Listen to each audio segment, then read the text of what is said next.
Why should we vote for you? Why you?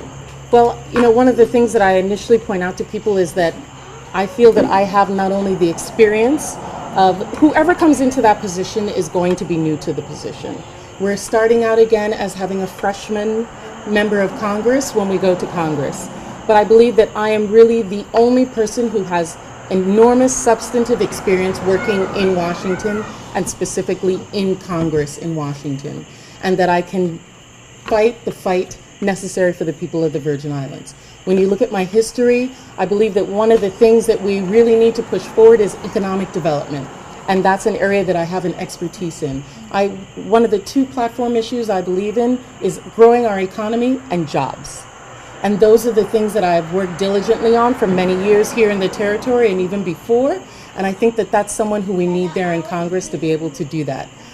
Many people don't like the idea that when I say that I believe that our position, because we don't have a vote on the floor, is really the chief lobbyist in Washington, because you have to work with special interest groups. Legislation is fine, and putting forward legislation, but how is that going to happen when you don't have a vote on the floor to broker with? That you're not able to do that back and forth. You need to have the skill sets of an attorney and a lobbyist to be able to find out other avenues, more creative ways to get members of Congress to co-sponsor our legislation and move it forward. I'm also have been looking at really diligently about what are the committee assignments that I want, because that is the place where the delegates from the territories do have a vote. And for me, the areas that I am looking at is the Department of Agriculture, is the Agriculture Committee, because I think that we have not really taken a hold of the benefits that we can get having the rural designation. All of St. Croix and most of St. Thomas are considered hub zones, as well as have a rural designation.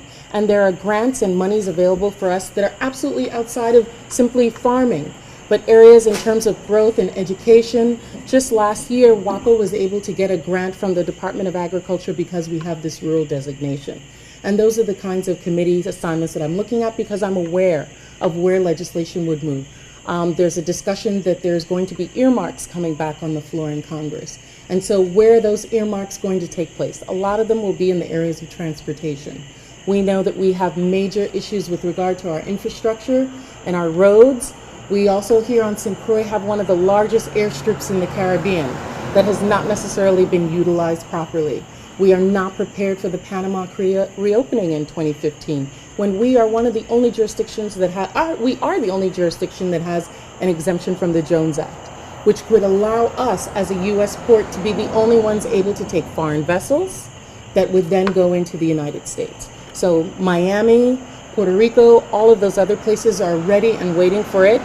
We have not prepared ourselves for the reopening of this canal, and we are the best suited and the most poised to be the most profitable from that reopening. So those are the issues that I'm looking at now, and that I believe that I can be a driver for change, for growth for our territory. My name is Stacey Plasket, and I'm asking for your support, your vote, as your delegate to Congress for a greater U.S. Virgin Islands.